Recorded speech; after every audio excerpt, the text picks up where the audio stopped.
Buenas tardes con todos y todas. El día de hoy estamos aquí en una nueva programación de este programa Un Café con Historia y un toque de amaretto.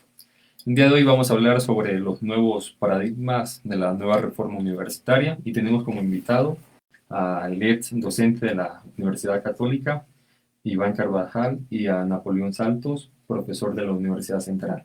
También como moderadores tenemos a Milton Munas y a mi persona, Jessy Morán, estudiante de Historia.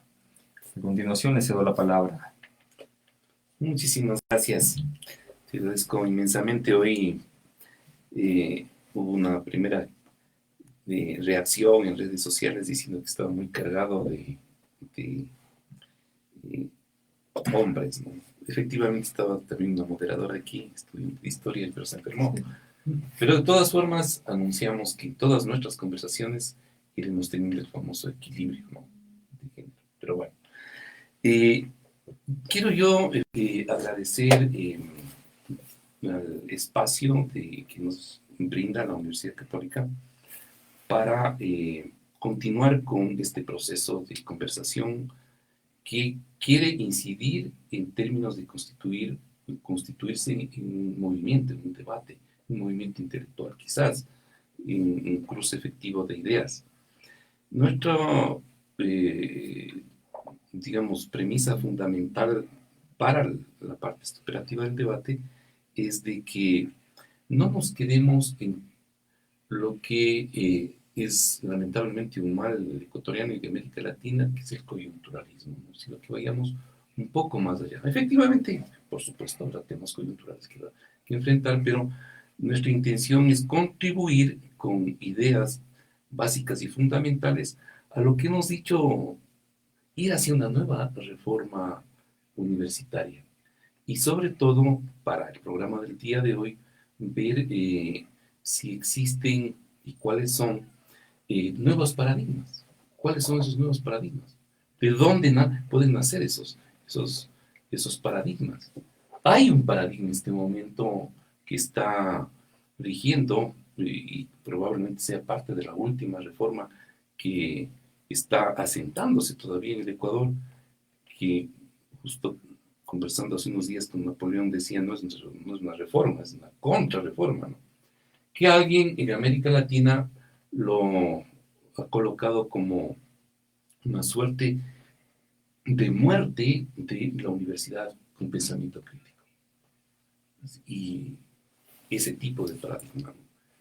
Homogenizante, meritocrático, tecnocrático, con una cantidad de elementos que nos están conduciendo a los profesores a ser una suerte de productores de papers que nadie lee muchas veces. Y en universidades donde efectivamente, o empresas privadas donde efectivamente nos exigen que tengamos ese tipo de producción.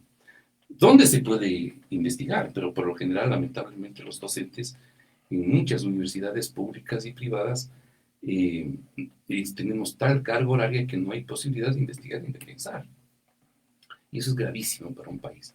Entonces, para esto, y en este marco, yo quiero dar en primer término la bienvenida a nuestro, en realidad, gran amigo Iván Carvajal. Para los que no le conocen, y por supuesto fue docente de aquí en esta universidad, de la PUCE, pero fue, si no estoy mal, director de Sociología de la Universidad Central, fue alto funcionario del CONESUB, en su debido, CONESUB, ¿no? CONUEV, en su debido momento, generó un proceso de investigación sobre el tema de las universidades y ha estado efectivamente contribuyendo a un debate. Publicó recientemente, hace unos 2 o 3 años, un libro precisamente sobre la reforma universitaria. Bienvenido, Iván. Gracias, Milton. Entonces, gracias, buenas tardes. Gracias por la invitación al Departamento de Historia, a la Asociación Escuela. 10 minutos, ¿no? Sí, tú me avisas cuando sean 8 minutos. Ya. Bueno, yo quisiera comenzar haciendo justamente una breve síntesis de lo que fue la tesis que defiendo en el libro Universidad, Sentido y Crítica, que se publicó en esta universidad como resultado de un proceso de investigación hace algunos años, en el año 14-15, y que, digamos, recogía también efectivamente todas estas experiencias en las que yo había estado, a las que estaba vinculado, pero en que ante todo quería hacer una reflexión más allá de lo empírico y más allá de lo inmediato, es decir, ubicarnos más bien en lo que podríamos decir, cuáles son las grandes coyunturas que se han producido en las reformas. Yo ahí sostengo que hay 3 reformas que se han dado en América Latina y en el caso del Ecuador consiguientemente. Pero para ello quizás sea importante comenzar recordando las misiones de la universidad, tal como las estipuló Ortega y Gasset, y que son, digamos, repetidas constantemente en cualquier tipo de trabajos. La primera, la formación de profesionales técnicos, de los profesionales técnicos en ya la universidad moderna, médicos, ingenieros, etcétera, profesores. La segunda, la investigación científica, el avance del conocimiento, y la tercera, todo lo que tiene que ver con la cuestión de la configuración de las culturas nacionales y su difusión a través de lo que se llamó, por ejemplo, con la primera reforma, la extensión universitaria.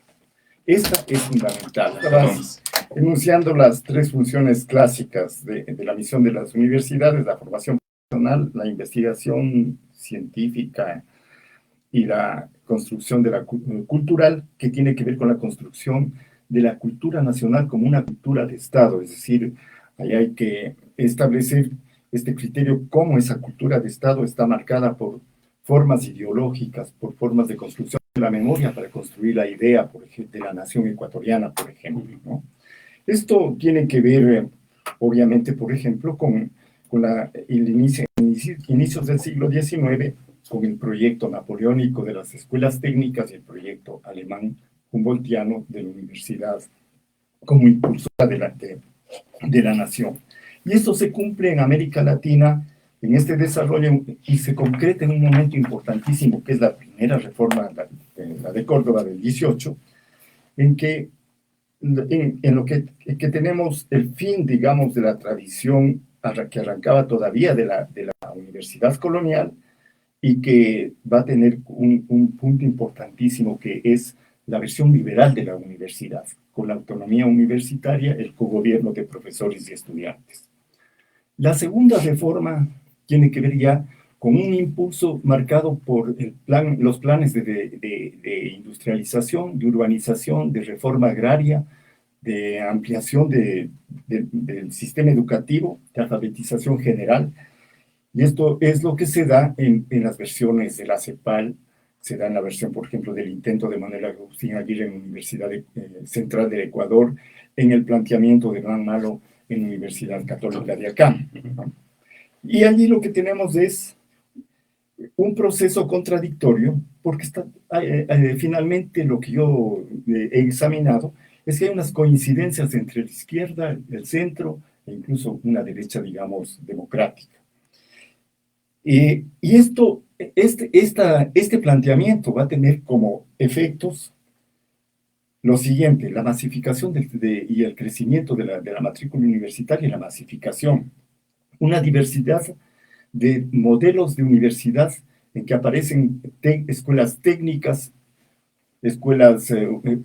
universidades dedicadas al aspecto administrativo, gerencial, las politécnicas. Hay la diversificación geográfica, se extiende a lo largo y ancho del país, y en todos los países de América Latina estos tipos de educación superior. Hay universidades privadas que crecen, hay un gran grupo de universidades privadas que crecen. Hay también un acceso masivo de las mujeres al campo universitario, incluso aquellas capas de mujeres que habían abandonado la universidad por la maternidad, por ejemplo, van y retornan a este proceso. Esto es importantísimo porque tiene que ver con un proceso también de movilidad social sumamente notorio. Hay un acceso de sectores diversos de los pueblos, por ejemplo, que van a las universidades, las localizadas, etc. El efecto negativo es que hay una heterogeneidad, en cambio, en la calidad de las universidades. Eso pasa a lo largo de América Latina. Y esto, entonces, habría que hacer análisis ya más finos, por ejemplo, para ver cómo esta masificación de este crecimiento conlleva también un proceso de diferenciación interna entre quienes tienen mejores acceso a mejores sectores universitarios, mejores ámbitos universitarios, y aquellos que se quedan rezagados. Desde luego, hay una tesis que esbozaron los propulsores de la segunda, en el caso del Ecuador, la ecuatorianización de la ciencia, por ejemplo, tesis absolutamente ingenua, absurda, y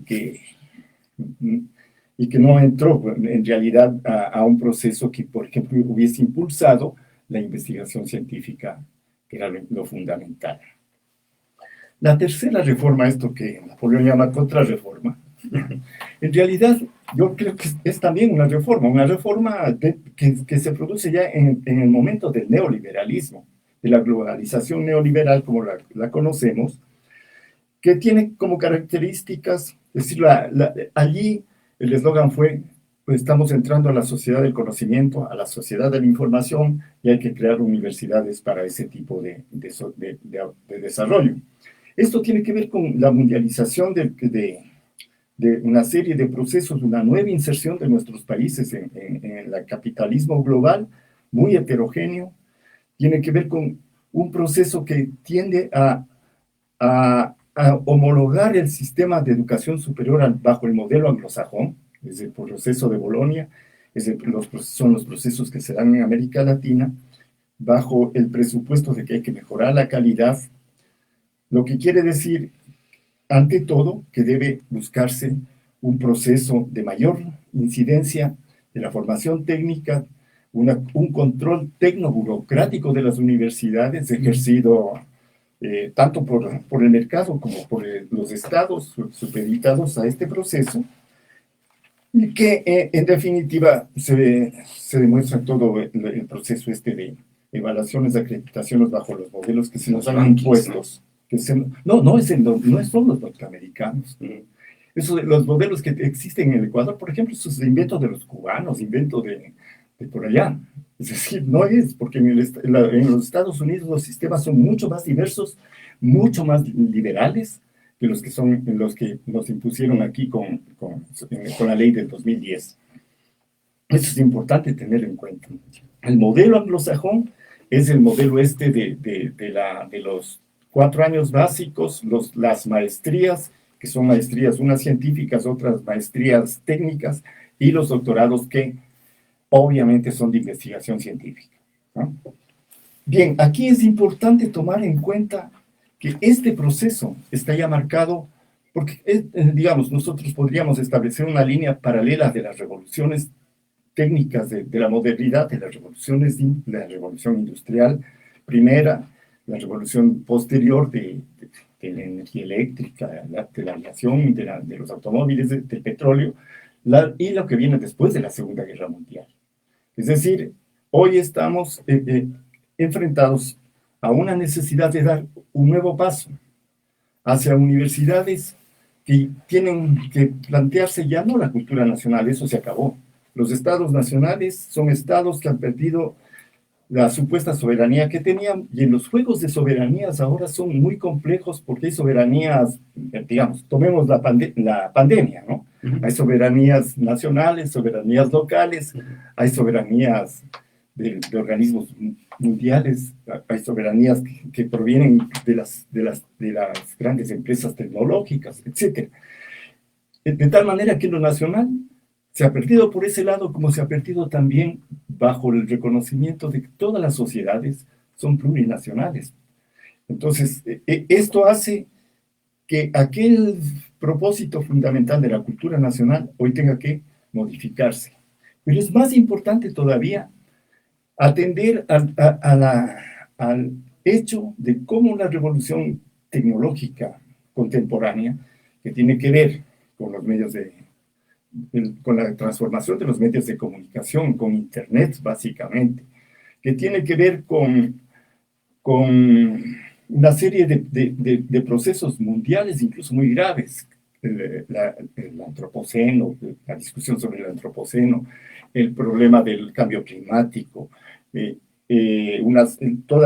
complejidad, estamos viendo con la guerra, de la invasión rusa a Ucrania y la guerra, toda la complejidad que los efectos que tienen el banano en el Ecuador, el petróleo en todas partes, una situación sumamente compleja. Entonces esto hace ver que ya no podemos ser nacionalistas, ¿no? Como no podemos ser tampoco, no podemos pensar desde mi universidad, que es como siguen pensando los rectores de las universidades ecuatorianas, como siguen pensando los profesores de las universidades ecuatorianas, como siguen pensando incluso los estudiantes de las universidades ecuatorianas. Mi carrera, mi facultad, es decir, el enclaustramiento total en un momento en que la universidad solamente puede tener sentido sin fronteras, ¿no?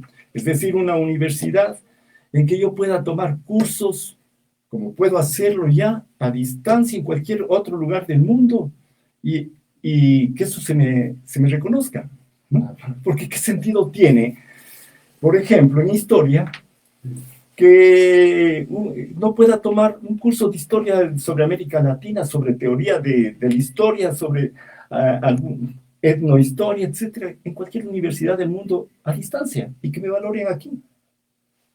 Pero no, eso en el Ecuador no aceptamos. Somos absolutamente aldeanos. Y ese aldeanismo, ese espíritu de parroquia, hace que a lo que nos enfrentamos es a una obsolescencia que tiene como contraste el hecho de que cada vez tenemos más números de estudiantes, más número de graduados, y esto sí pasa en todas partes del mundo, titulados con los distintos grados sin trabajo, porque hay otro tipo de problemas que tienen que ver con las estructuras sociales, las estructuras económicas, y que son graves. Es decir, si con la primera reforma lo que se procuraba es tener técnicos, ingenieros, médicos para los sistemas tanto estatales como privados del mercado de inicios del siglo pasado, hoy tenemos en todas partes una masa de gente muy bien preparada sin trabajo. ¿Por qué? Porque estamos en un lío mundial sumamente complejo que también repercute en nuestro país. Listo, en una primera ronda, Iván. También forma parte de nuestro panel un muy prestigioso académico, político también, Napoleón Santos. Él, para quienes no le conocen, es un pensador que ha venido contribuyendo al país en determinadas áreas, pero particularmente, al menos lo que yo tengo y he usado, la producción en varios años de material de primera mano, datos, información sobre la situación del país, ¿no? Y sobre todo reflexiones importantes hoy por hoy de economía, la sociedad, tanto en el pasado cuanto contemporánea. Entonces, Napoleón, bienvenido a esta conversación. Tenemos qué tiempo. 10 minutos. 10 minutos. 10 minutos. Ya, muy bien. Bueno, gracias Milton, gracias Jesse. ¿cómo? Jesse. Ya. Un gusto de estar aquí en la Universidad Católica. En parte también mi universidad, porque yo me formé aquí, yo me gradué también aquí. Ah, sí, tú eres psicólogo. Yo soy psicólogo de aquí, de la Católica, y sociólogo de la Central. Así es que voy un poco combinando las dos. Bueno, partamos de un consenso. Todos estamos de acuerdo que tiene que haber una reforma de la universidad. Todos nos damos cuenta que hay problemas en la universidad. Pero ahí es cuando aparecen los caminos divergentes. Voy a hacer una imagen un poco caricaturesca de lo que algunos creen que es esa reforma, como ir a la nueva universidad. Y voy a tomar como referencia lo que siempre se presenta, la gran preocupación de algunos rectores, sobre todo de privadas, es ver el ranking. ¿En qué puesto está mi universidad?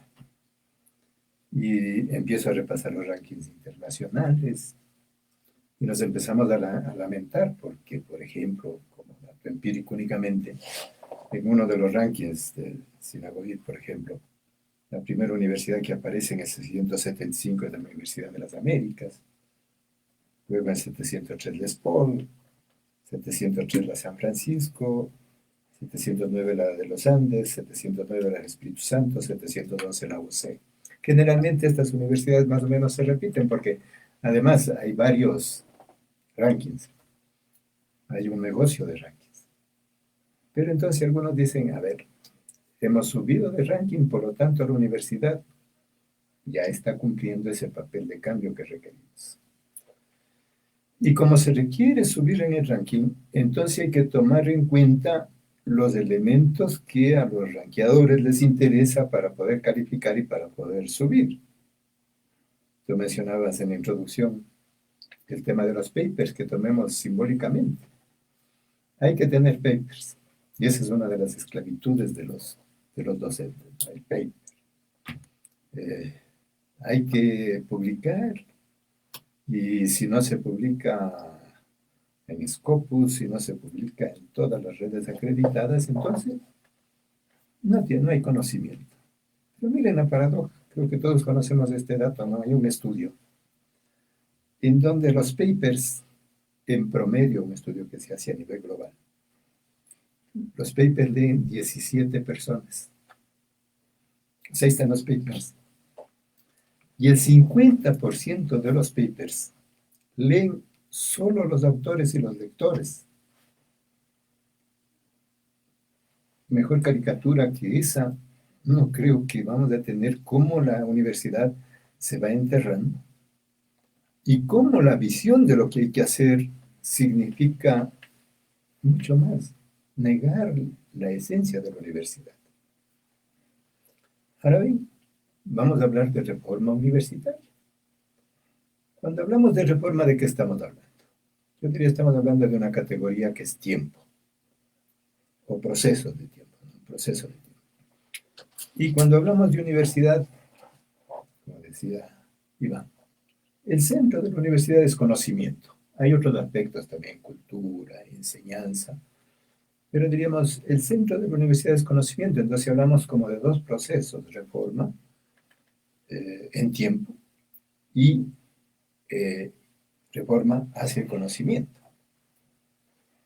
Veamos rápidamente un poco lo del tiempo. Ya Iván ha hecho un acercamiento mucho más profundo, pero quiero retomar algunos elementos. La universidad siempre se articula a un contexto histórico, y nos permite ver de dónde venimos, en dónde estamos y hacia dónde queremos ir. Se le ponemos tiempo. Venimos, bueno, de la universidad colonial. No profundicemos de eso, dejémosle ahí, pero voy a retomar también un poco el tiempo que planteó Iván. Yo diría que, y tomo como referencia el Ecuador, de que ver América Latina, que la primera reforma universitaria es la reforma garciana. La hace García Moreno. Es decir, viene el proceso de la universidad colonial. Tenemos la universidad clásica colonial, con las carreras clásicas, derecho, medicina, filosofía, incluso todavía está incluida teología, etcétera, humanidades. Y viene García Moreno, ¿y qué es lo que hace? Yo por eso les llamo, no sé, la primera reforma. Puede parecer raro esto, pero sí, es el primero.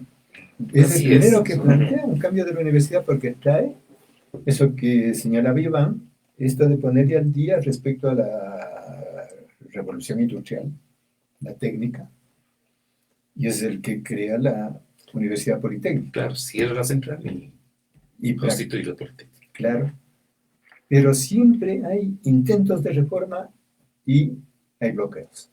No hay reformas, esta es una característica, y voy a hablar más del Ecuador, América Latina creo que nos queda un poco grande, habría que verlo, ¿no? Siempre hay reformas truncas. Nos caracterizamos en el Ecuador por tener reformas truncas, no solo en la universidad, sino, no nos metamos, pero las reformas, por ejemplo, jurídicas. se empieza y siempre estamos en reforma. Bien, ese es el intento, el primer intento, que llega a un punto, conocemos cómo tuvo un tope, pero tuvo un efecto, fundamentalmente sí, la Politécnica Nacional, pero la Universidad Central. Muchos de los científicos que fueron invitados, que no pudieron, por los problemas históricos que se dieron, quedarse en la Politécnica, en cambio generaron una serie de facultades técnicas de la Universidad Central, y ese es un momento clave. Esa universidad toma la forma progresiva de una universidad por facultades. Utilizamos un modelo un poco grueso, la forma de mi tocayo Napoleón, ¿no? La Universidad Napoleónica. Y ahí vamos a ver por qué ponemos el tiempo. Porque hay momentos de auge y momentos de declinación, momentos de crisis. Entonces ese modelo tiene posibilidad de desarrollarse, pero llega un momento en que se agota. Y viene, esto se da también en América Latina, y creo que es correcto pensar que ahí viene la reforma de Córdoba. Estamos ya en el siglo XX, 1918, de adelante, que también impacta en el Ecuador, aunque en el Ecuador esa reforma se la hace en cámara lenta. O sea, se va haciendo por resoluciones progresivas, no hay un momento de cambio, no hay un reflejo de un cierto cordobazo, pero diríamos en realidad ese es de contexto. ¿Cuál es el contexto? Ese Estado Nacional que no logra constituirse en referencia a la revolución industrial va a intentar una serie de salidas. ¿Qué es lo que hace la reforma de Córdoba? La reforma de Córdoba intenta introducir algunos elementos. Una de las corrientes de la reforma de Córdoba es una democratización de la universidad. Es decir, pasar de la universidad aristocrática, de la universidad de los nobles, de la universidad un poco reducida, a ampliarla, y por eso es que va a haber temas como el cogobierno, temas como el libre ingreso. Entonces, de autonomía. Claro, la autonomía. Ese sería el segundo elemento. Entonces, el uno es la democratización. El otro elemento que es importante y que hay que entenderlo es que al haber los estados nacionales se intenta pasar de controles feudalizantes a un proyecto más nacional. Entonces, esto requiere en el pensamiento una estructura de autonomía, porque las universidades eran, incluso en términos de quienes ingresaban, quienes no ingresaban, eran, diríamos, adscritas a tales o cuales estamentos. Entonces, se combina, diríamos, estamos esquematizando, pero la reforma de Córdoba lo que intenta es una democratización, ¿no? O sea, el ciudadano, la Universidad del Estado Nacional, que se constituye la ciudadanía, y una cierta autonomía, o sea, la primera versión de la autonomía, porque la autonomía va a ir variando. Esto tiene un proceso de ascenso, y esa versión liberal entra en decadencia. En el Ecuador es clarísimo. O sea, tenemos la decadencia del sistema liberal, el arroyo del río, todo eso, y viene un nuevo proceso de modernización. Aquí habría que recoger un esquema que tiene Cueva para el análisis del país, ¿no? Él habla, utiliza un término marxista, el pacto burgués oligárquico, y dice que siempre nos movemos entre momentos de oligarquización y ciertas fracciones de la propia burguesía o de la pequeña burguesía que modernizan, que intentan una modernización.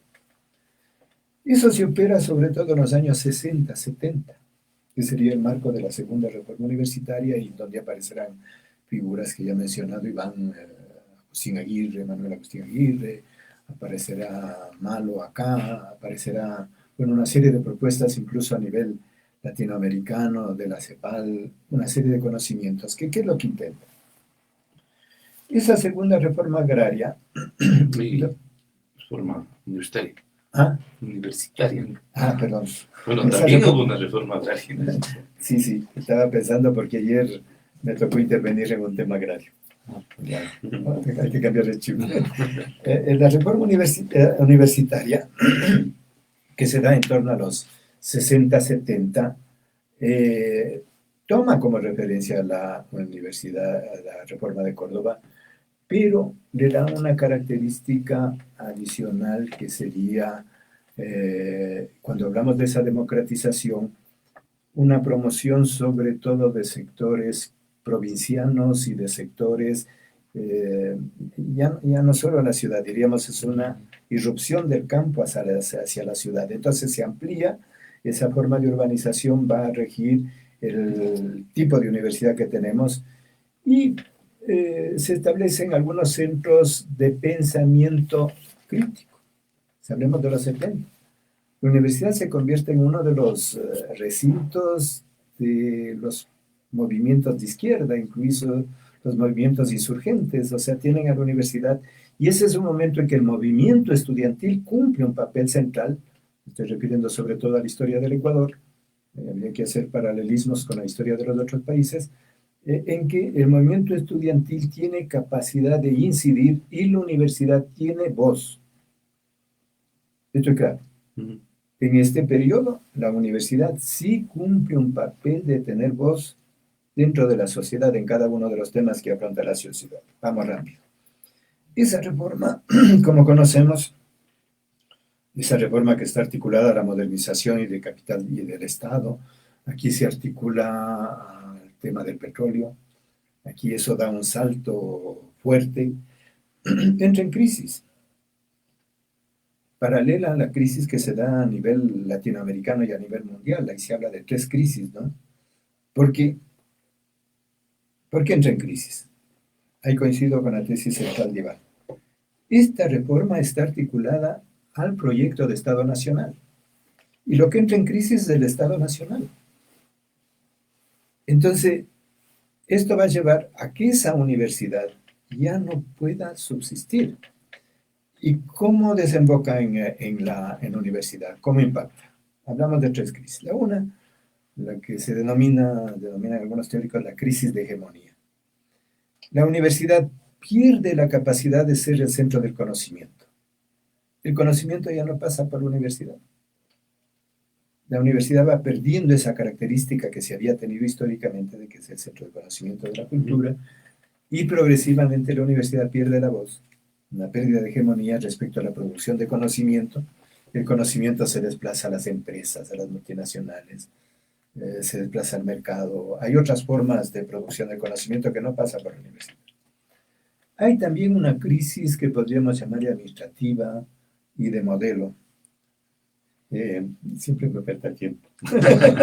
Esa crisis se refleja sobre todo en el tema de cómo el cogobierno, de cómo la democratización se convirtió en lo contrario, en una masificación y en una decadencia que era necesario superar y en la caída de la calidad. Entramos entonces en nuestro tiempo, en un pretiempo, que sería el tiempo de la globalización, ese que se abre más o menos fines de los 70 a nivel mundial. Una globalización dominada por el pensamiento anglosajón, dominada por el eje norte-sur, y es ese modelo de universidad el que se va a implantar. Pero en el caso del Ecuador, este modelo sobre todo es asumido en el periodo de Alianza País, en el periodo de Correa, diríamos, es ese modelo. Es decir, ya no es el modelo nacional, sino que es un modelo trasplantado y un modelo vertical. Y se agotan grandes posibilidades que tiene de constitución del pensamiento dentro del Ecuador de América Latina. Se disuelve la posibilidad de una reforma propia. Por ejemplo, se disuelve el sistema de educación superior, y es verdad. Cada universidad ve qué hacer. Cada universidad queda aislada. No hay un sistema de educación superior. A todas las universidades se les exige lo mismo, cuando tendríamos que estar hablando de una multiversidad. Cada universidad con su identidad. Tendríamos que estar hablando entonces, para concluir esta primera ronda, decía que el tema es tiempo y conocimiento. ¿Qué conocimiento? Solo quiero terminar con esto recordando una tesis central de Bolívar Echeverría. Cuando él se pregunta, ¿es necesaria la universidad? ¿Es posible la universidad en nuestro tiempo? Dice sí, porque está ligada al conocimiento, pero a un tipo de conocimiento especial. La universidad tiene posibilidad de un pensamiento crítico, tiene posibilidad con autonomía de reflexionar sobre la sociedad. No está metida como una universidad privada o empresarial. La universidad puede reflexionar sobre la sociedad y por lo tanto abrir cauces científicos, teóricos, culturales, para ver hacia dónde va esa sociedad. Muchas gracias, Napoleón. Y tal vez un par de anuncios. A partir del corte de la señal se restituyó y se perdió un poquito la posibilidad de seguimiento de algunas personas que nos están viendo. Entonces el anuncio es que tengamos en cuenta un enlace no efectivo para que puedan conectarse. No sé si les hacemos acuerdo que por dónde pueden enlazarse a nuestro programa.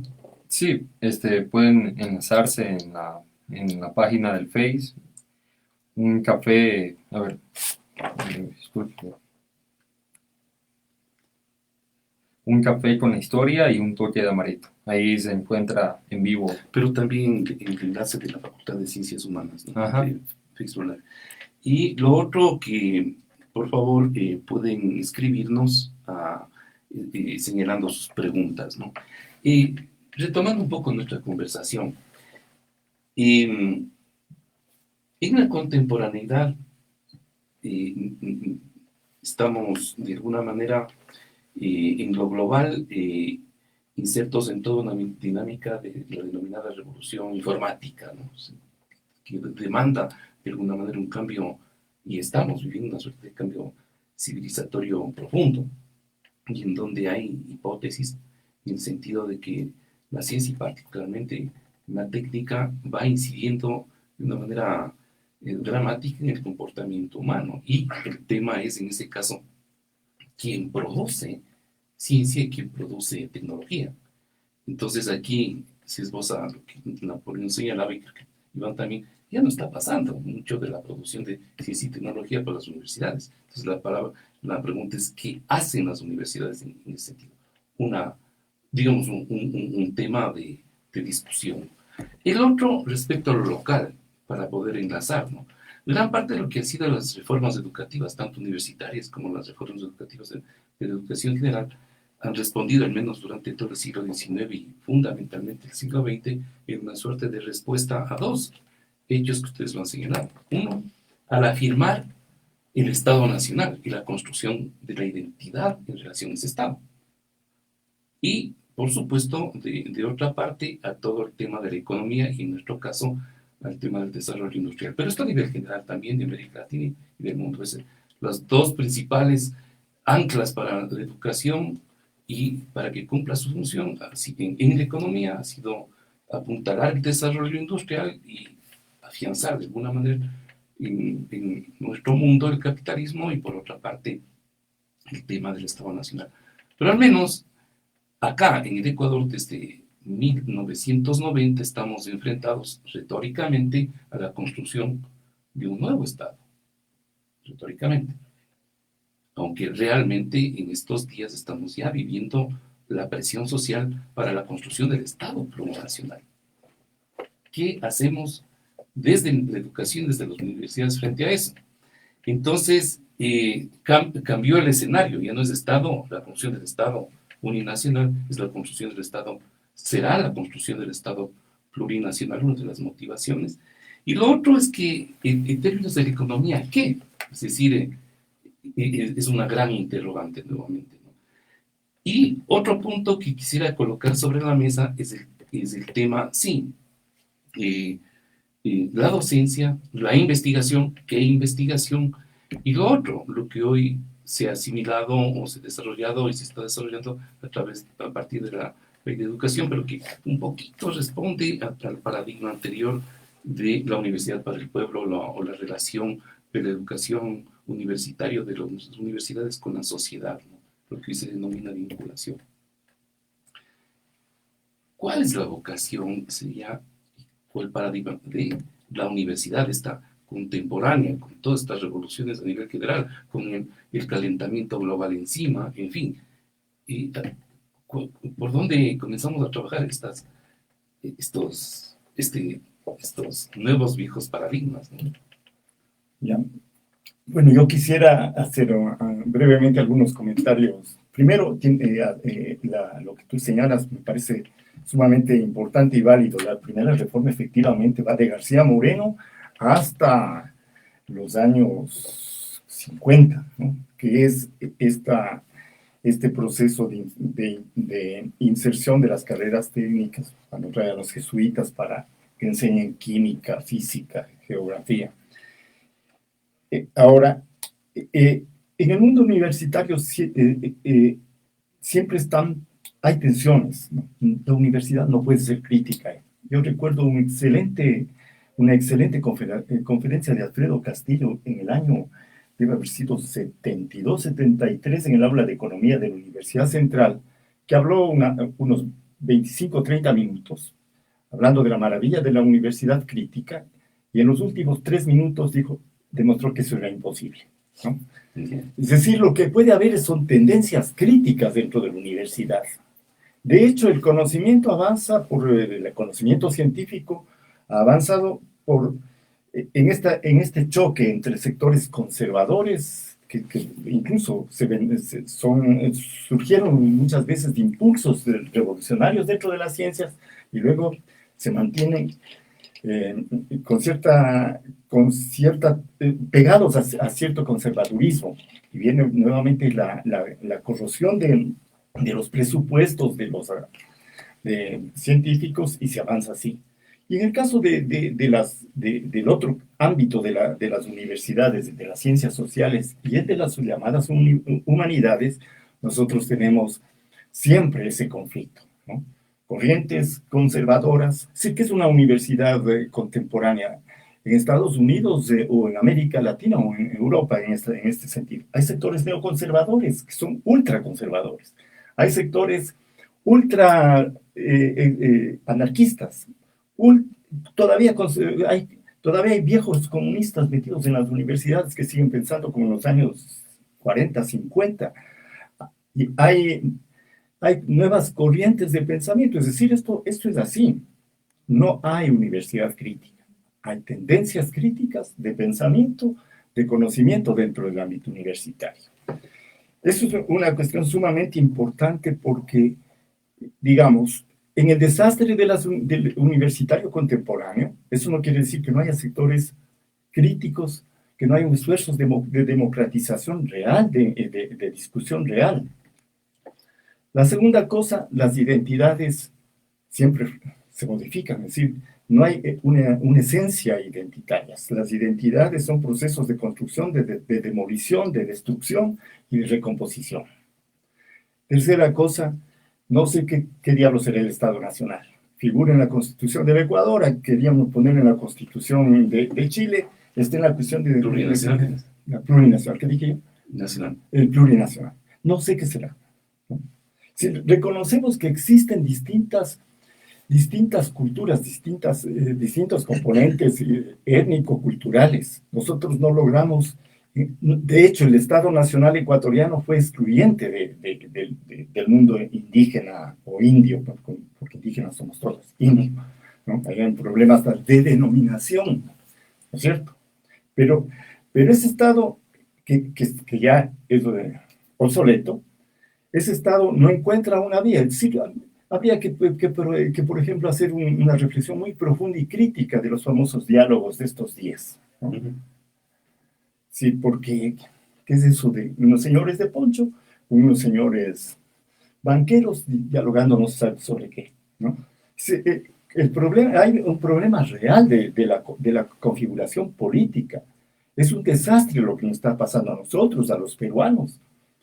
Yo me asusto mucho cuando los bolivianos votan con Ortega por los rusos, ¿no? En estos días, ¿no? Entonces, ¿qué está pasando en América Latina? ¿Qué está pasando cuando Bolsonaro tiene más de 50 millones de adherentes y puede incluso disputar la presidencia nuevamente del Brasil? ¿Qué está pasando? Es decir, estos son problemas muy complejos de la configuración política universal, pero también latinoamericana en particular y ecuatoriana. Yo no sé si el Ecuador tenga perspectivas. Yo soy absolutamente pesimista, ¿no? Absolutamente pesimista. No veo que pueda impulsar a esto que llamamos Ecuador este rato en el futuro más o menos inmediato. Ahora, desde ese punto de vista, yo creo que una de las cuestiones que sí nosotros en el Ecuador necesitamos poner como cuestión fundamental del debate, de la discusión, es el problema de la técnica. Porque la tradición de la izquierda es la tradición del humanismo, igual que la tradición católica, igual que la tradición conservadora y la tradición liberal. Me refiero a la tradición del marxismo y sus consecuencias. Eso está puesto profundamente en crisis en este momento. Eso no quiere decir que no podamos retomar los elementos conceptuales teóricos, pero en una nueva configuración de pensamiento. Mi última conversación con Bolívar Echeverría en enero del 2010, mi última conversación, pocos meses antes de que se muera, conversábamos sobre el problema de la técnica y él me decía que un problema que él quería abordar es justamente el problema de la técnica.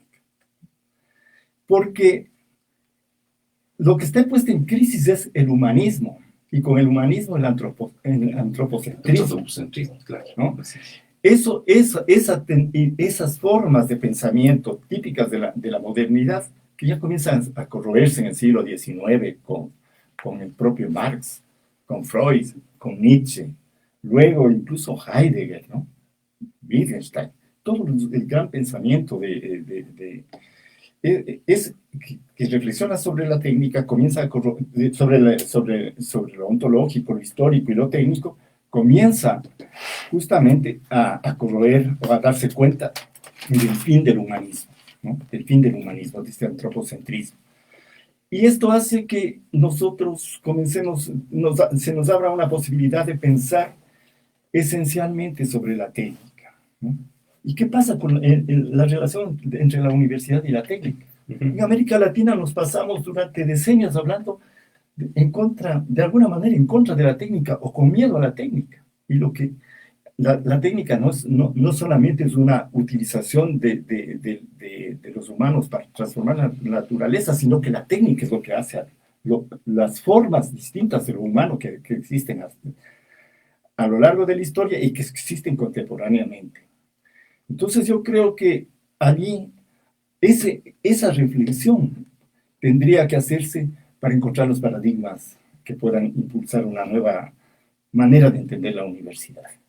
Eso es un trabajo que compete sobre todo a las áreas que están vinculadas a las ciencias sociales y a las humanidades. Es decir, ya no puede haber eso que llamábamos humanidades que no estén metidas a fondo en la reflexión sobre la técnica, ¿no? Porque eso, digamos, estamos en un mundo en que sabemos, bueno, la de las vacunas para el COVID, ¿no? Para contrarrestar el COVID, es el gran ejemplo, pero no es el único, ¿no? Es el gran ejemplo. ¿Cómo vamos a contrarrestar los efectos del cambio climático si no es con una tecnología potente?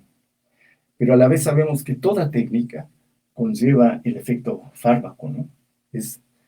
Conlleva efectos positivos y conlleva peligros mortales. Es la energía atómica, ¿no? Es eso. Entonces yo creo que hay problemas de orden político. ¿Qué es la configuración estatal? ¿Qué es la democracia?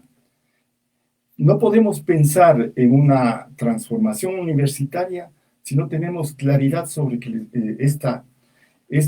este paso de los estados nacionales. Los estados nacionales son nuevos, recientes, pero no tienen ninguna esencia que les lleve a ser permanentes. Pues no, se van a extinguir. Ya se están extinguiendo de alguna manera. ¿Es cierto?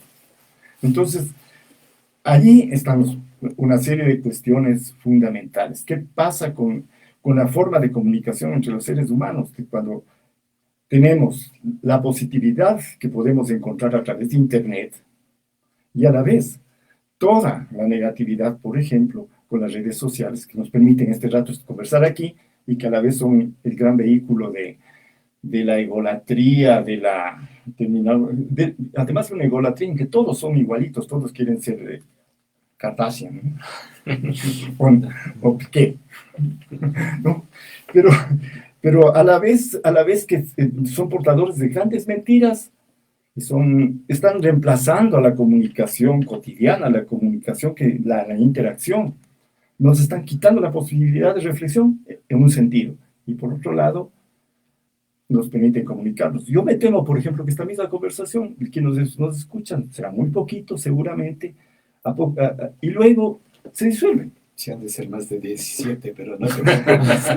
Bueno, pero se disuelve, ¿no es cierto? ¿Por qué? Por el vértigo por la velocidad. El pensamiento requiere cierta pausa, que tiene otro ritmo, otro tempo. Gracias. Iván, bueno, para nuestros ya 17. ya nos planteas la pregunta más difícil, ¿no? Bueno, la parte de análisis, crítica, uno puede hacerle, ¿y ahora qué? Claro. Yo creo que uno de los temas claves que debiéramos abordar para la reforma es tratar de entender el contexto, el momento que estamos viviendo, y hay algunos elementos. Para mí, una de las características del tiempo que vivimos es una paradoja. Yo creo que hay muchos signos del agotamiento del proceso civilizatorio, de la modernidad, del capitalismo. Hay una serie de signos. ¿Qué es el calentamiento global? Un punto de agotamiento sistémico de la forma de vida respecto a la naturaleza. O sea, no es cualquier problema. O estos problemas que estamos viviendo del nuevo tipo de guerras. O sea, ya no son las guerras anteriores, ¿no? Guerras localizadas, etcétera, sino guerras que siempre nos van a llevar al borde de una guerra atómica, o sea, la subsistencia misma de la humanidad. Y así podríamos ir viendo el nuevo tipo de pobreza, la polarización que hay entre concentración monopólica de la riqueza y la pobreza. Esta pobreza ya no es la clásica, son poblaciones, países sobrantes, excedentes, disfuncionales, que ya no entran en la lógica del funcionamiento económico, político del sistema. Por eso digo, para mí la paradoja es que podemos encontrar esos signos y podemos estudiarlos, podemos denunciarlos, pero hay una debilidad respecto a las alternativas. ¿Qué hacer? Y me parece que allí, en esa paradoja es donde puede operar el conocimiento. Yo decía la universidad, reforma universitaria es a la vez tiempo y conocimiento. ¿Qué conocimiento? Una primera dimensión. Creo que estamos ante un reto descomunal. Otra vez la universitas. Otra vez la capacidad de pensar en términos universales. Porque lo que ha habido es una fragmentación. Lo que ha hecho la modernidad es ir separando, incluso en el conocimiento, ¿no? Cuando empezó la modernidad estaba articulada la filosofía, la ciencia, luego se separan, en la ciencia se separan las ciencias básicas de las ciencias sociales, luego se separan en las ciencias sociales y vamos a las disciplinas. Entonces, ¿cómo reconstituir ese universitas? Pero ese universitas en una multiversitas, en esa multiplicidad. Yo creo que ese es el gran reto. Porque no puede haber conocimiento localizado. O sea, la ciencia es universal. La ciencia tiene un aporte universal. Pero hay caminos, hay identidades que entran. Y en este sentido es que, diríamos, ¿qué conocimiento? El conocimiento que se ponga como dimensión lo civilizatorio. Tanto en el campo de las ciencias sociales y humanas, como también en el campo de las ciencias físicas, de las ciencias básicas. Y estamos ante la posibilidad nuevamente de analizar, de demostrar qué pasó en el origen del universo y en su fin. Ya no es solo el Big Bang, esto es lo interesante. Hoy se está hablando también ya del bombín. O sea, estamos hablando de un momento de contracción del universo. Entonces, yo digo, eso está cambiando el tipo de conocimiento que requerimos y hay sitio para varias entradas. En este sentido, planteo en segundo lugar que sí es un pensamiento crítico, recogiendo lo que dice Iván. Claro, la universidad siempre va a ser un sitio de debate, no es un sitio unilateral. Pero creo que los momentos de auge de la universidad es cuando, incluso a nivel de la ciencia, se rompen los paradigmas. Disculpe, que les interrumpe. Ya nos faltan 10 minutos. Entonces, para que terminen con las preguntas, porque ya requieren el espacio. La ciencia y los paradigmas tienden a ser conservadores. ¿Cuándo viene un salto? Cuando se rompen esos paradigmas. Y en ese sentido hay un pensamiento crítico aquí el problema es que entendemos por crítica porque la crítica se ha entendido como oposición, como negación y poco como afirmación. Y como hay poco tiempo, tercera cosa. Precisamente en esa universitas y en esa multiversitas, yo creo que una de las claves es que ha habido un predominio de una forma de conocimiento y de influencia en la universidad. Decíamos que la reforma en la globalización era el modelo anglosajón, modelo de Bolonia, etcétera. O sea, hay también ese tipo de dominio colonial o un dominio de pensamientos centrales. Yo creo que se abre una posibilidad de un diálogo de saberes, porque no hay solo el camino que hemos seguido, hay otras formas de conocimiento que creo que empiezan a potenciarse. Ahora, el grave problema es que siempre que hay estas posibilidades se folcloriza y se va no al conocimiento profundo, no a la investigación en la matemática, en la medicina. Ha habido caminos propios también en nuestra América. Incluso yo pienso que en nuestra América uno de los retos es poder articular esa universitas con esa multiversitas en un diálogo de saberes que combine el hecho de que somos extremo occidente. Nosotros participamos de todo occidente, de la ciencia, podemos estar en lo más avanzado de la ciencia. No hay razón para que una de nuestras universidades, con la revolución científico-técnica que hay ahora, con informática, no podamos acceder a niveles técnicos, a niveles de información suficientes y estar en diálogo, yo digo, como extremo occidente, para ponerlo geográficamente, pero somos también originalidad. Y yo ahí sí rescato la originalidad andina, no este conocimiento que incluso alguien le califica de pachamamista, ¿no? Este ecologismo, este manejo de contrarracismo. Hay una exigencia de conocimiento que la Universidad Latinoamericana debiéramos también aportar. Y quizás esa originalidad va a ser el camino de aporte en lo que es la construcción del pensamiento universal, ahora que estamos de cara no a la tercera, sino a la cuarta revolución científico-técnica. Bueno, y nos han pedido que concluyamos nuestro programa. Les pediría, sí, como en el Twitter, en un minuto, intentar plantear una conclusión final. O un reto, tal vez, ¿no? Perdón. El reto debería ser tener espacios reales de discusión, ¿no? Es decir, esto es simplemente digamos, un intento limitado de conversación. Yo les invitaría a ustedes, que tienen esta iniciativa, a realmente hacer una propuesta que tenga mayor posibilidad de debate, de discusión, porque si no nos quedamos siempre en la superficialidad, nunca logramos profundizar. Sí, sí, sí. Sobre todo cuando el interés, como dijimos, de las privadas es que les dejen hacer lo que quiera con las pensiones y los programas que les interesa, las otras pelear por el presupuesto. Y bueno, y esta ficción, quiero referirme rapidísimo a la ficción de esto de los rankings, porque además lo que se fijan es en ranking que no tiene nada que ver con el ranking del conocimiento o lo que son el clásico, ¿no? Sino lo que juegan aquí son los rankings, por ejemplo, de la visión que se tiene de las universidades a través de los medios de estos de comunicación de masas. ¿Cuántas veces sales? Entonces, claro, la universidad que más dinero tiene para contratar publicidad es la que está en puestos 50 o 100 o lo que sea del ranking. No es el problema del conocimiento. Sí, eso hay que olvidarse. La universidad tiene que ver con el conocimiento, pero hay una paradoja. Uno de los objetos menos estudiados por las universidades es la universidad. Y entonces a veces funcionamos con opiniones. Pero yo creo que estos diálogos nos invitan a investigar sobre la universidad. Y cuando hablo de universidad no hablo solo de la universidad clásica, hablo también de los institutos tecnológicos que empiezan a tener otra forma.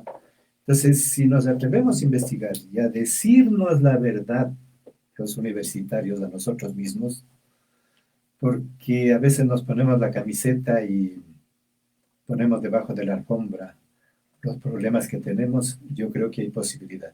Una reforma no es posible si es que no se asume desde la propia universidad. Nunca va a haber posibilidad de una reforma externa. Un autor externo siempre va a imponer, va a dominar, pero no garantizar los cambios que requiere la universidad.